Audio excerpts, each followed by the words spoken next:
वो मेरे सामने खड़ी आईने में खुद को देख रही थी और तैयार हो रही थी। उसने कहा, तुम तो कहते थे तुम्हारी पत्नी बड़ी ही सख्त मिजाज है, लेकिन उसने तो आज हमें इतने प्यार से दावत दी है। मैंने कहा, दावत दी किस चीज़ की है, ये तो उसने बताया ही नहीं। तो मेरी दूसरी पत्नी कहने लगी, अरे खाने की दावत होगी और किस चीज़ की दावत हो सकती है। हम लोग तैयार होकर उसके कमरे में चले गए। उसने कहा था कि ये दावत उसके कमरे में ही होगी। हमारे कमरे ऐसे नहीं थे कि जहाँ पर सिर्फ बेड ही पड़ा होता, बल्कि हमने कमरे में सोफ़े और टेबल भी रखा हुआ था। अगर इसका मतलब यह था कि हम कमरे में बैठकर खाना खाएंगे तो यह कोई बुरी बात नहीं थी। वैसे हमारे घर में एक डाइनिंग टेबल भी था, लेकिन जब जाकर बैठे तो कमरे में खाना तो मौजूद ही नहीं था। उसने हमें बेड पर बैठने का इशारा किया। हम दोनों बेड पर बैठ गए। थोड़ी देर के बाद वो बहुत ही खूबसूरत से कपड़े पहनकर आ गई। ऐसे कपड़े तो वह सिर्फ मेरे सामने ही पहना करती थी। आज मेरी दूसरी पत्नी के सामने भी पहनकर चली आई। उसको देखकर मुझे पुराने दिन याद आ गए, क्योंकि पहली पत्नी आपकी हमेशा पहली पत्नी ही रहती है, क्योंकि उसके साथ आपने बहुत अच्छा वक्त गुजारा होता है। मैंने अपनी पहली पत्नी से कहा, तुम तो किसी दावत की बात कर रही थी, पर यहाँ तो कोई खाना ही नहीं है। उसने कहा, दावत सिर्फ खाने की तो नहीं की जाती, दावत तो हर अच्छी चीज़ में की जाती है, और इस कमरे में तो बहुत सारी अच्छी चीज़ें मौजूद हैं। मैंने कहा, क्या मतलब? मुझे तुम्हारी बात समझ नहीं आई। उसने कहा, तुमने शादी कर ली थी और मुझे बताया तक नहीं था। लेकिन उस दिन गुस्सा करने के बजाय मैंने एक और बात सोची कि जब ज़िंदगी खूबसूरत बनाई जा सकती है तो फिर गुस्सा क्यों करना। हम तीनों मिलकर अपनी ज़िंदगी को इतना खूबसूरत बना सकते हैं कि जितनी किसी की भी नहीं होगी। मुझे मेरी पहली पत्नी की बातें समझ नहीं आ रही थीं, लेकिन थोड़ी देर के बाद उसने ऐसी बात की कि हम दोनों ही हैरान रह गए। उसने कहा, आज रात हम तीनों मिलकर ही इस कमरे में, मेरा नाम अजीत है। मुझे पैसों की कोई कमी नहीं थी। मुझे मेरे ख़ानदानी कारोबार में से हर महीने मुनाफा मिल जाया करता था, और मैं उसी मुनाफे से अपना भी एक छोटा सा कारोबार बनाकर बैठा था। मेरे पास पैसों की कमी नहीं थी, यानी अगर मैं कुछ भी न करता तो महीने के मेरे घर में 50,000 रुपये आते थे, और अगर कुछ कर लेता तो लाखों से भी ज़्यादा बन जाते थे। मेरी एक पत्नी थी जिसका नाम राधिका था। वो मुझसे 6 साल बड़ी थी और मेरे बाप के दोस्त की बड़ी बेटी थी। हम दोनों की शादी दोनों दोस्तों के रिश्ते को मजबूत करवाने के लिए कर दी थी, क्योंकि कारोबार ज़्यादा था और हम दोनों के बाप आपस में पार्टनर भी थे। पापा ने सोचा कि दोनों कहीं आपस में झगड़ा ना करें, इसलिए ये शादी करवाने का सोचा। पर दरअसल इस सब में मेरा नुकसान हुआ। शादी के बाद एक हादसे में वो दोनों ही चल बसे और रह गया मैं और मेरी पत्नी। जब मेरी शादी हुई थी तो मैं 20 साल का था और मेरी पत्नी 26 साल की। जब औरत की कितने साल की हो जाती है तो समझो उसके पास 10-12 साल रह जाते हैं, और उसके बाद वह 40 साल की हो जाती है। 40 साल की औरत जवान तो नहीं होती। कारोबार के हिस्से हो गए और मेरे जज्बात के भी। मेरी पत्नी मुझसे 6 साल बड़ी थी। मैं ये शादी करना ही नहीं चाहता था, लेकिन सब ने समझाया कि वो अमीर है और फिर कोई बदसूरत औरत नहीं, बहुत खूबसूरत है। खूबसूरत तो वो बहुत थी, क्योंकि लंबे कद की थी, और लंबे कद की औरत खूबसूरत लगती है, लेकिन ऐसा लगता था कि उसके अंदर कोई जज्बात ही नहीं है। जब नई नई शादी हुई तो हमारी शादी इस तरह से करवाई गई थी कि ज़्यादा धूमधाम भी नहीं हुई थी। 1-2 दिन हो गए थे, मैंने उसे हाथ तक नहीं लगाया था। एक दिन मैंने कहा कि चलो कहीं बाहर चलते हैं। उसने कहा, कहाँ? मैंने कहा, बस बाज़ार तक चलते हैं। उसने कहा, मुझे तो बाज़ार से कुछ नहीं खरीदना। मैंने कहा कि बस ऐसे ही गाड़ी में जाएंगे और घूम फिर के वापस आ जाएंगे। तो कहने लगी कि बिना वजह घूमने फिरने का मुझे कोई शौक़ नहीं है। जब कुछ लेना नहीं तो बाज़ार क्यों जाऊं? अरे, मैं तो इस पागल को लॉन्ग ड्राइव पर लेके जा रहा था कि साथ मिलके कोई बातें करेंगे, रोमांटिक सा माहौल बन जाएगा, वापस आएंगे तो दोनों का मूड अच्छा होगा। लेकिन उसने कह दिया कि जब शॉपिंग नहीं करनी तो बाज़ार क्यों जाना। हम दोनों ने तो खाना भी खा लिया है, कॉफ़ी भी पी ली है, अब बाहर जाकर क्यों फालतू का टाइम वेस्ट करना। वो कहते हैं ना कि जब उम्र ज़्यादा हो जाए तो फिर वो एज गैप नहीं, जनरेशन गैप बन जाता है, और मेरी पत्नी के साथ मेरा जनरेशन गैप वाला मामला था। उसकी पसंद नापसंद और मेरी पसंद में 6 साल का फ़र्क था। उसे नेहा के गाने पसंद थे। समझ नहीं आता था कि किस टॉपिक पर उसके साथ बात करूं। मैं घर आता, चलो कमरे में बैठकर कोई फिल्म देखें, लेकिन नहीं, कोई ऐसी मूवी देखेंगे जिसको देखने के बाद हम दोनों के ही जज्बात उबलने लगे। लेकिन वो कुछ और देखती थी। मैं उससे पूछता था कि ये क्या कर रही हो, तो कह रही थी वो कब मूवी देखने से सीरियल देखने वालों में कन्वर्ट हो गई। शायद उसे खुद भी पता नहीं चला था। मैं बड़ा परेशान था। मैं जवान था, अच्छा खासा आदमी था, खूबसूरत था, मेरे कुछ जज्बात थे। पत्नी के पास पैसा था और अब वह पैसा मेरा भी था, क्योंकि उसका बाप दुनिया से चला गया और मेरा भी। तो ये दोनों ही हमारे लिए अपना सब कुछ छोड़कर चले गए थे। इस तरह से देखा जाए तो हम दोनों की ज़िंदगी में बहुत सी चीज़ें एक जैसी थीं। मुझे तो इस बात का समझ नहीं था कि अगर वह उम्र में ज़्यादा थी और मैं उसके जज्बात जगाने की कोशिश कर रहा था, तो क्या उसको मुझे देखकर जज्बात नहीं जगते थे? क्योंकि मैं तो जवान था। बड़ी कोशिश की, बड़े जतन किए कि किसी तरह वह भी मेरी तरह सोचने लगे, लेकिन फिर मैं थक हार गया। फिर सोचा कि ज़िंदगी है, गुज़र ही जाएगी। लेकिन ज़िंदगी अच्छी नहीं गुज़र रही थी। मेरी पत्नी बहुत सख्त मिजाज थी।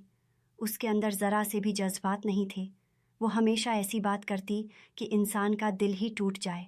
एक दिन मैं सीढ़ी से गिर गया। मैंने कहा कि मेरे पैर में बहुत दर्द हो रहा है, क्योंकि मेरे पैर में चोट लग गई थी। मुझे लगा कि वो कहेगी कि मैं आपके पैर दबा देती हूँ, आपके पास बैठ जाती हूँ, आपको अच्छा महसूस होगा। तो कहने लगी, हाँ, जब बंदा इतनी ज़ोर से गिरता है तो दर्द तो होता है। चोट लगी है तो दर्द नहीं होगा तो और क्या होगा। वो हमेशा मेरे जज्बात पे पानी फेर दिया करती थी। ऐसा नहीं था कि हमारे ताल्लुकात नहीं थे, लेकिन ताल्लुकात न होने के बराबर थे, क्योंकि उनके अंदर कोई एहसास ही नहीं था। बस वो अपने फ़र्ज़ पूरे करती थी और ऊपर वाला ने हमें औलाद भी दी। लेकिन 3 महीने के बाद ही वो बच्चा नहीं रहा। डॉक्टर ने कहा कि आपकी पत्नी को हार्मोनल का प्रॉब्लम है। मैंने कहा कि हाँ, ये बात तो मुझे आपके बताने से पहले ही पता है। तो मेरी पत्नी ने भी मुझे अजीब नज़रों से देखा और डॉक्टर ने भी। मैंने कहा कि मैं तो अंदाज़ा लगा रहा था। खैर, इसके बाद भगवान ने हमें औलाद नहीं दिया। अब मेरी पत्नी के साथ मेरी शादी को 5 साल गुजर चुके थे। मेरे दोस्त मुझे कहने लगे कि तुम दूसरी शादी क्यों नहीं कर लेते। मैंने कहा, तुम्हें नहीं पता कि हम किस देश में रहते हैं, तो मैं आराम से दूसरी शादी कैसे कर लूँ? वह कहने लगा कि आराम से तो नहीं होगी, और वह किसी भी समय पुलिस को बुलाकर बता भी सकती है कि तुमने एक बीवी के होते हुए दूसरी शादी की है। लेकिन अगर वह ऐसा करेगी तो बदले में उसका ही नुकसान होगा। वह उसे छोड़ देगा और दूसरी वाली से कानूनी तौर पर शादी कर लेगा। इसलिए अगर तुम उसकी मौजूदगी में दूसरी बीवी को लाते हो तो वह कुछ दिन हंगामा कर सकती है, लेकिन फिर सब्र कर लेगी। देखो, अब उसकी उम्र 40 साल से ऊपर होने वाली है। जाहिर है अब उसके अंदर भी कुछ नहीं बचा। वह भी सब्र कर लेगी और कहेगी, चलो ठीक है, जैसा भी है। और फिर तुमने अपने बाप की बात मान ली। उनकी इज्जत बचाने के लिए तुमने इतनी बड़ी कुर्बानी दे दी। अब क्या तुमने आखिरी सांस तक कुर्बानी देनी है? यह कहाँ लिखा है? तुम्हारे पास पैसे हैं, दौलत है, घर है, गाड़ी है। तुम्हें किस बात की दिक्कत है? और फिर पहली शादी तो तुम्हारी मजबूरी में करवाई गई थी, तुमसे पूछकर तो नहीं करवाई थी। तुम आराम से दूसरी शादी कर सकते हो। मैं हमेशा अपने दोस्तों की बात टाल देता था, क्योंकि मुझे पता था कि मेरी पत्नी को अगर पता चल गया कि मैं दूसरी शादी के बारे में सोच भी रहा हूँ, तो वह मुझे ऐसी दवा दे देगी कि जिससे मुझे सपने ना आए, ताकि मैं सपने में भी दूसरी शादी के बारे में ना सोच सकूं। एक दिन मजाक में उससे बात कर बैठा था तो उसने कहा था कि यह सब कुछ तुम्हारे बाप का नहीं, मेरे बाप का बनाया हुआ है। दूसरी शादी की तो सब कुछ लेकर साथ चली जाऊंगी, क्योंकि प्रॉपर्टी के हम दोनों हिस्सेदार थे। मेरे ससुर का और कोई बेटा या बेटी नहीं था, एक ही बेटी थी, इसलिए उन्होंने उसे अपना वारिस बनाया था। मेरी पत्नी के पास 70% ऑनरशिप था और मेरे पास सिर्फ 30%, ऑफिस में भी और घर में भी। मैं बुरी तरह से फंसा हुआ था। मैं वह बंदर था जिसे न सिर्फ पिंजरे में कैद करके रखा गया था, बल्कि पिंजरे के अंदर लगे हुए पेड़ के साथ रस्सी से बांधा भी गया था। लेकिन फिर कहते हैं ना कि जिस चीज़ को जितना दबाया जाए वह उतना ही बढ़ जाता है। एक दिन मुझ में हिम्मत आ गया, मुझे एक लड़की मिल गया जिसका नाम अंजलि था। वह बहुत ज़्यादा खूबसूरत थी और फैक्ट्री में नौकरी करने के लिए आई थी। वह रिसेप्शन पर खड़ी होती थी, आते जाते मुझे देखती थी। मुझे भी वह अच्छी लगती थी। मेरे दिल में यह ख्याल आया कि पाप करने से अच्छा है कि इंसान शादी कर ले, और अगर मेरी पत्नी ज़्यादा गुस्सा करेगी तो मैं कह दूँगा कि मेरा हक़ है, और फिर निकालती है कारोबार से तो बेशक निकाल दे। मेरे बाबा और उसके बाबा ने इतने पैसे कमाए थे कि अगर मुझे 30% हिस्सा भी मिलता तो मेरे साथ कोई बुरा मामला नहीं होता। हाँ, यह है कि अगर मैं दौलत का ज़्यादा लालची बनता तो यह बहुत बड़ा पाप होता। लेकिन वह अगर मुझे इस उम्र में छोड़ देती तो उसे कौन मिलता? उसकी उम्र तो पहले ही मुझसे ज़्यादा थी, इसलिए मुझे नहीं लगता था कि वह मुझसे तलाक की मांग करेगी। हाँ, लेकिन इतना पता था कि वह बहुत बातें सुनाएगी, माथा फोड़ेगी, ताने देगी और चीखेगी चिल्लाएगी। कोई औरत मुझे पसंद भी नहीं करती थी, मेरी इज्जत भी नहीं करती थी, मेरे साथ अच्छे से रहती भी नहीं थी, और उससे मुझे और याद भी नहीं मुझ होने वाली थी। तो फिर मैं इसके साथ क्यों बैठा था और यह सब कुछ क्यों बर्दाश्त कर रहा था? इंसान सारी ज़िंदगी किसी चीज़ से डरता है, लेकिन एक दफ़ा जब फ़ैसला कर लेता फिर उसे किसी से डर नहीं लगता, और मेरे साथ भी यही हुआ था। मैं सुबह से गायब था। दोपहर में मैंने अंजलि से शादी कर ली। मैंने उससे कहा कि तुम्हें मेरे घर में ही रहना होगा, बल्कि मैं चाहता हूँ कि तुम घर में ही रहने का सोचो, क्योंकि मैं दो घरों के खर्चे न तो अफोर्ड कर सकता हूँ और न ही आना जाना कर सकता हूँ। मुझे पूरा कारोबार भी संभालना होता है। उसने कहा कि तुम अपनी पत्नी के बारे में मुझे जितना डरा चुके हो वह तो मुझे देखते ही खा जाएगी। मैंने कहा कि फिर गलती भी तो हमने की है ना, तो फिर नतीजा भी एक साथ ही भुगत लेंगे। मैं अपनी दूसरी पत्नी को लेकर घर चला गया। मैंने दरवाजे पर दस्तक दी।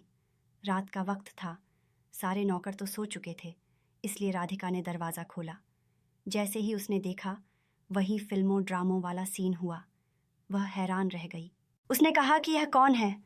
तो मैंने कहा कि मेरी बात आराम से सुन लो, हम दोनों ने शादी कर ली है। जब मैंने यह बात की तो राधिका ने अंजलि को सर से लेकर पांव तक देखा। पहले कहा अति सुंदर, और फिर 2 पल को खामोश हो गई। वह पीछे हट गई, यानी हमें अंदर आने का रास्ता दिया। हम दोनों अंदर दाखिल हो गए।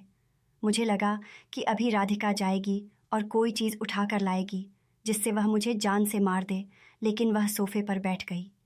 उसने कहा, खाना खा के आए हो क्या? हमने कहा कि हाँ, खाना तो हमने खा लिया था। तुमने खाया?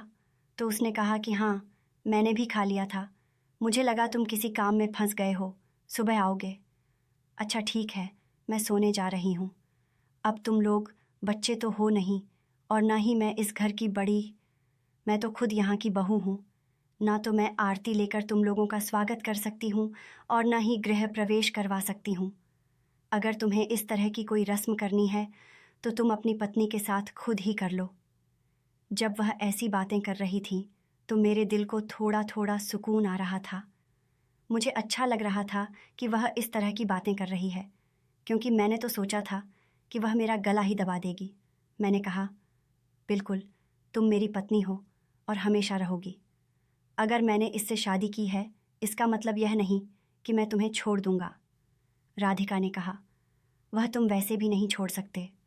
मुझे ऐसा लगा कि जैसे उसने यह बात गुस्से से कही है, लेकिन अभी भी उसके चेहरे पर मुझे गुस्सा तलाश करने पर भी नहीं मिल रहा था, बल्कि वह थोड़ी सी नॉर्मल थी। या तो वह अपने ऊपर कंट्रोल कर रही थी, और या फिर उसे इस बात से कोई फ़र्क ही नहीं पड़ता था। ये सवाल हमेशा मेरे लिए एक पहेली ही बना रहा कि मेरे साथ अच्छे से रहती भी नहीं थी, मुझे प्यार भी नहीं करती थी। लेकिन जब मैं कहता था कि किसी और से शादी कर लूँगा, या काश मेरी शादी किसी और से हुई होती, या मजाक में कह देता था कि एक और शादी कर लूँ, तो मुझे ऐसे ऐसे तेवर दिखाती थी कि मैं हैरान रह जाता था। खाना भी नहीं है और किसी को देना भी नहीं है। वैसे तो कोई भी मर्द औरत के सोच को समझ नहीं सकता। मैं तो अपनी पत्नी को इतने सालों में भी समझ नहीं पाया था। पर एक बात का मुझे विश्वास था कि उसका रिएक्शन कभी भी अच्छा नहीं हो सकता। फिर यह कैसे हो गया, इतना कहकर वह वहाँ से चली गई। मैंने तो ऐसे गहरी सांस ली जैसे सर से बला टली। मुझे लगा था कि वह बहुत गुस्से करेगी, लेकिन उसने कुछ भी न किया। ये बात मुझे हज़म नहीं हो रहा था, लेकिन मैंने महसूस किया था कि उसने पहले अंजलि को बहुत गौर से देखा था, जैसे उसके वजूद का जायज़ा ले रही थी, और उसके बाद ही उसका गुस्सा जिंदगी भर उस पर किसी और जज्बे का असर नहीं हुआ। शायद इस बात का भी उस पर कोई असर नहीं हुआ था, क्योंकि वह बिल्कुल भी जज्बाती नहीं थी। यह बात तो मेरे दिमाग में अब आया कि जब उस पर मेरी मोहब्बत का असर नहीं हुआ, तो यह नफ़रत और सौतन भी उस पर असर नहीं करेगा, क्योंकि मोहब्बत से बड़ा तो कोई जज्बा नहीं होता। वह नॉर्मल हो गई और हम सब भी नॉर्मल हो गए। वह मेरी पत्नी की बहुत तारीफ़ करती थी, कहती थी कि बहुत खूबसूरत है, प्यारी है, दुबली पतली है, बिल्कुल किसी मॉडल की तरह लगती है। उसका वजूद तो मॉडल्स जैसा है, उसने अपने आप को बहुत फिट रखा हुआ है, अच्छी बात है। मैं हैरान था कि मेरी पहली पत्नी ने मेरी दूसरी पत्नी को कुछ भी न कहा और मुझे कोई ताने भी नहीं दिए। वह तो हमारे रोमांस को सपोर्ट कर रही थी, हमारे लिए खुद ऐसे मौके बना रही थी कि हमारी ज़िंदगी खूबसूरत हो जाए। कभी कहती पत्नी को लेकर आइसक्रीम खाने या फिर पार्लर चले जाओ, तो कभी कहती बाहर कितना अच्छा मौसम है, पत्नी के साथ बैठो। कभी कहती तुम लोग सैर करने क्यों नहीं जाते, हनीमून पर कब जाओगे। जब हमारी शादी हुई थी तो हमारे बड़े जिंदा थे, इसलिए हमने ये सब नहीं किया था, नहीं तो वह कहते कि हम लोग बेशर्म हैं। लेकिन अब तो बड़ा भी कोई नहीं है, जाना चाहो तो जा सकते हो। मैं भी खुश हो रहा था, क्योंकि मेरी ज़िंदगी में अगर सुकून आ रहा था तो मुझे और क्या चाहिए था। मर्द को अपनी ज़िंदगी में सुकून ही चाहिए होता है। इस बात से कोई फ़र्क नहीं पड़ता कि उसको सुकून देने वाली कैसी है। अगर यही सब कुछ मेरी पत्नी मेरे साथ करती तो शायद मैं दूसरी शादी नहीं करता। मैं तो इस बात पर हैरान था कि जब उसने मेरे साथ ये सब कुछ नहीं किया, तो अब मुझे दूसरी पत्नी के साथ ये सब कुछ करने के मशवरे कैसे दे रही थी। इसका मतलब कि वह इन चीज़ों को समझती थी, तो फिर उसने खुद मेरे साथ ये वक्त क्यों ना गुजारा। मैं काफ़ी दिन से अपनी दूसरी पत्नी के कमरे में ही सो रहा था, तो आज पहली पत्नी के कमरे में आ गया। मुझे देखकर वह ऐसे हैरान हुई कि जैस मैंने तो यहाँ कभी आना ही नहीं था। उसने कहा, आप यहाँ पर क्या कर रहे हैं? मुझे तो लगा अंजलि के साथ होंगे। मैंने अपना कोट उतार कर एक तरफ रखा और रात वाले कपड़े उठाकर बाथरूम की तरफ जाने से पहले उससे इतना कहा कि क्यों, तुम भी तो मेरी पत्नी हो, क्या मैं अपने ही कमरे में नहीं सो सकता? तो उसने कहा, हाँ, क्यों नहीं सो सकते हैं। मैं कपड़े बदल कर वापस आया तो वह बिस्तर में लेट चुकी थी। मुझे तो अब वह पहले से ज़्यादा अच्छी लग रही थी, क्योंकि जैसा मैं चाहता था उसने वैसे ही किया था। मुझे उसके हुस्न पर मोहब्बत नहीं, लेकिन उसके रवैये पर प्यार आ रहा था कि उसने कितने अच्छे तरीके से मेरी दूसरी पत्नी को कबूल कर लिया, उसका दिल भी लगाया, खाने पीने की चीज़ें भी बना रही थी और घर को भी संभाल रही थी। उसका इतना हक तो था कि मैं भी उसे अपनी मोहब्बत जताऊं। मैं भी जाकर बिस्तर के दूसरे किनारे पर लेट गया। मैंने उसके हाथ पर हाथ रखा। उसने कहा, क्या बात है?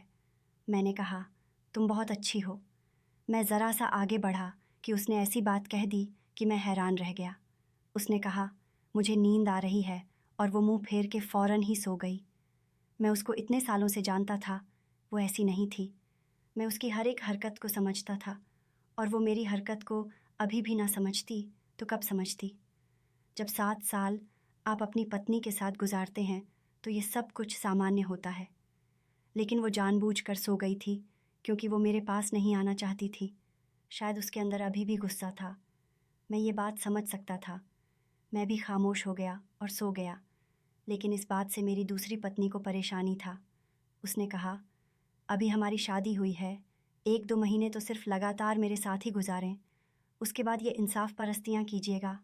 मैंने कहा, देखो, तुम मेरी पत्नी हो तो वो भी मेरी पत्नी है। हमारी बहस हो गई और इस बात का खबर राधिका को हो गई। राधिका ने कहा, मेरे लिए अपनी दूसरी पत्नी से झगड़े करने की ज़रूरत नहीं है। वैसे भी मैंने कुछ ऐसा सोचा है कि जिसके बाद इस घर में कभी कोई झगड़ा होगा ही नहीं, और आपको भी कभी ये नहीं सोचना पड़ेगा कि मेरी तरफ से इंसाफ हो रहा है या नहीं। मैंने कहा, ऐसा क्या सोच लिया तुमने? तो उसने कहा, वो मैं आपको बाद में बताऊंगी। अभी जाइए अपनी पत्नी को मनाइए। आपको पत्नी को मनाना तो आता है ना? उसने ऐसा सवाल किया तो मैं हैरान रह गया।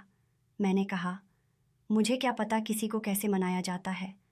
तुम तो आज तक कभी मुझसे नाराज़ ही नहीं हुई। नाराज़ होना, मनाना, इससे भी मोहब्बत बढ़ती है। हमारे बीच कभी ये ताल्लुक़ था ही नहीं, या यूँ कह लो कि तुमने बनाया ही नहीं। मैं जाने क्यों शिकवा कर बैठा। शायद रात वाली बात से परेशान था। जो रवैया उसने मेरे साथ किया वो मुझे अजीब लगा था। मर्द को ठुकराया जाना बिल्कुल भी पसंद नहीं होता। उसने कहा, हमारा ज़माना कुछ और था, और मैं आपसे उम्र में बड़ी भी तो थी। वो तो आपकी उम्र है, उसके दिल में जज्बात होंगे, आप उनकी कदर करें। वो मुझे तो समझा रही थी, लेकिन मेरे जज्बात की उसने कभी कदर नहीं की थी। उसके बाद मैं उसके कमरे में नहीं गया। अंजलि के साथ मेरे दिन अच्छे गुजर रहे थे। वैसे भी शादी के शुरू के दिन तो अच्छे ही गुजरते हैं। उसके बाद आपकी किस्मत अच्छी हो तो दिन भी अच्छे होते हैं, नहीं तो सब कुछ बदल जाता है। अंजलि भी मेरे साथ बहुत खुश थी। फिर उसके बाद कुछ ऐसा हुआ कि जिसके बाद हम सबकी ज़िंदगी बदल गई। एक दिन मेरी पहली पत्नी सुबह से ही कहीं दिखाई नहीं दे रही थी। नौकर ने बताया कि वो बाज़ार गई हैं। कह रही थीं कि पार्लर जाना है। मैं हैरान था कि मेरी पत्नी पार्लर गई है। उसने तो सिवाय अपने होठों के ऊपर जो रुआं था उसे साफ करवाने के अलावा कभी भी कुछ नहीं करवाया था। उसे अपना ख्याल रखने की आदत ही नहीं थी। लेकिन ये भी सच है कि बिना ख्याल रखे ही वो सबसे ज़्यादा खूबसूरत लगती थी। शायद ये इंसान की फितरत है कि जो उसे ठुकराता है वो उसी की तरफ खींचा चला जाता है। मैं फिर से अपनी पहली पत्नी की तरफ खींचा चला जा रहा था। वो मुझे जितना ठुकरा रही थी, जितना नज़रअंदाज कर रही थी, मैं हमेशा उसी के बारे में सोचता रहता था। रात हुई तो मैं और अंजलि अपने कमरे में बैठे थे, और मैं शायद दरवाज़ा बंद करना भूल गया था। अंजलि ने कहा, क्या बात है, आज मुझसे दूर दूर क्यों हैं? मैंने कहा, बस मेरा मूड ख़राब है। उसने कहा, क्यों, क्या हो गया? राधिका ने कोई बात की है? मैंने कहा, वो बात ही नहीं करती, दूर हो गई मुझसे। अंजलि ने कहा, दूर हो गई है तो क्या हो गया, मैं तो हूँ ना आपके पास। मैंने कहा, ऐसी बात नहीं है। मैंने तुमसे शादी इसलिए नहीं की थी कि मैं अपनी पहली पत्नी को छोड़ दूंगा। मुझे तुम दोनों से मोहब्बत है। अंजलि इस बात पर खामोश हो गई। उसने कहा, आप मर्दों की तो समझ ही नहीं आती। पहले तो आप कहते थे कि मेरी पत्नी मेरा ख्याल नहीं करती, मुझसे कोई बात नहीं करती, इसलिए मुझे तुमसे मोहब्बत हो गई है। और अब मैं आपकी ज़िंदगी में आ गई हूँ तो आपको फिर से उससे मोहब्बत हो गई है। अभी हम यही बात कर रहे थे कि सामने का मंजर देखकर हैरान रह गए। राधिका कमरे में दाखिल हुई। उसने कहा, मेरे कमरे में आ जाओ, आज तुम लोगों की दावत है। हम हैरान हुए। हमने कहा, इस वक्त? उसने कहा, क्यों, आधी रात में लोग दावत नहीं करते क्या?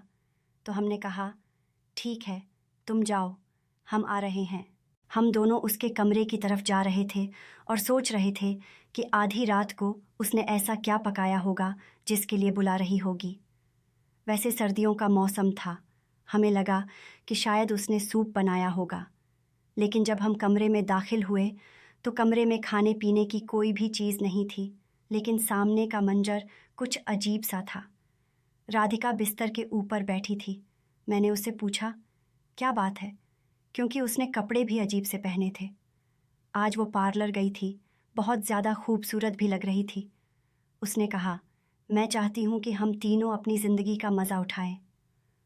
उसके बाद उसने 2-4 बातें ऐसी की कि उसका नज़रिया क्लियर हो गया, लेकिन मैं हैरान रह गया कि वो ये कैसी बातें कर रही थी। मैंने राधिका की तरफ देखा। मुझे इस बात से कोई दिक्कत नहीं था। उसने कहा, इससे पहले हम तीनों कोई फ़ैसला करें, एक ग्लास गरम गरम दूध पी लेना चाहिए। उसने एक तरफ जग रखा हुआ था जिसमें गरम गरम दूध था। मुझे उसकी बात अच्छी लगी या बुरी, इस बात का मैंने इजहार नहीं किया, लेकिन मैंने अंजलि से कहा, दूध पीते हैं, उसके बाद सोचते हैं। हमने अपने अपने ग्लास में दूध डाल लिया और राधिका ने अपने लिए भी दूध डाल लिया था। जब हमने दूध पी लिया तो राधिका ने हमें ऐसी बात बताई कि हमारे कदमों तले से ज़मीन निकल गई। उसने कहा, तुमने मुझे क्या समझ रखा है? मेरे बाप की दौलत पर राज करते रहे, मेरी ज़िंदगी के कितने सारे साल बर्बाद किए। तुम्हारी वजह से, तुम्हारे नसीब की वजह से मुझे औलाद नहीं हुई और अब मेरे सामने मेरी सौतन को लाके खड़ा कर दिया। तुम्हें क्या लगता है कि मैं इसकी पूजा करूंगी? इस दूध के अंदर मैंने जहर मिला दिया है। अब तुम दोनों एक साथ मरोगे और मैं खुद भी मर जाऊंगी। तुमने मुझे बहुत गलत जज किया। अजीत, मैं तो वो हूँ कि जो ना खेलूंगी और ना खेलने दूंगी। हम ये बात सुनकर हैरान रह गए क्योंकि दूध पी चुके थे। मैं इधर उधर भागा। सबसे पहले राधिका खुद ही बेहोश हो गई और उसके बाद अंजलि की तबीयत खराब होने लगी। इतनी देर में मैंने इमरजेंसी वालों को कॉल कर दिया और कॉल पर ही बता दिया कि क्या मामला हुआ है। वो लोग आ गए। उन्होंने वक्त पर हमें ट्रीटमेंट दिया, उल्टियाँ करवाई। राधिका की तबीयत बहुत ज़्यादा ख़राब थी, जबकि अंजलि और मेरी तबीयत इतनी ख़राब नहीं थी। हम लोग जल्दी ठीक हो गए, जबकि उसे ठीक होने में 1 हफ़्ता लगा। उसके बाद उसने मुझसे तलाक ले ली और मुझसे अलग होने के बाद अपनी सारी दौलत लेकर बाहर चली गई। अब मेरा और अंजलि का मुश्किल से ही गुजारा होता है। बस जो कमाते हैं खा लेते हैं। मेरा कारोबार भी डूब अंजलि के यहाँ बच्चा भी होने वाला है और हमारे खर्चे भी बढ़ने वाले हैं। मैं हैरान हूँ कि जिस औरत का मोहब्बत की कदर ही नहीं थी, उसने मुझे बेवफाई करने की इतनी बड़ी सज़ा क्यों दी। और हमारी किस्मत अच्छी थी कि हम में से किसी की तबीयत भी ज़्यादा ख़राब नहीं हुई, क्योंकि मैंने फ़ौरन ही मदद करने वालों को बुला लिया था और वो हमें डॉक्टर के पास ले गए थे। अब आप लोग बताएं कि जो मैंने किया वो ठीक किया या नहीं, और ये सब में सबसे ज़्यादा गलती किसकी थी। दोस्तों, उम्मीद करती हूँ आपको हमारी कहानी पसंद आई होगी। कहानी पसंद आई है तो वीडियो को लाइक करें, चैनल पर नए हैं तो चैनल को सब्सक्राइब करें और हाँ, नोटिफिकेशन बेल को ज़रूर दबाएं ताकि अगली अपडेट सबसे पहले आपको मिले।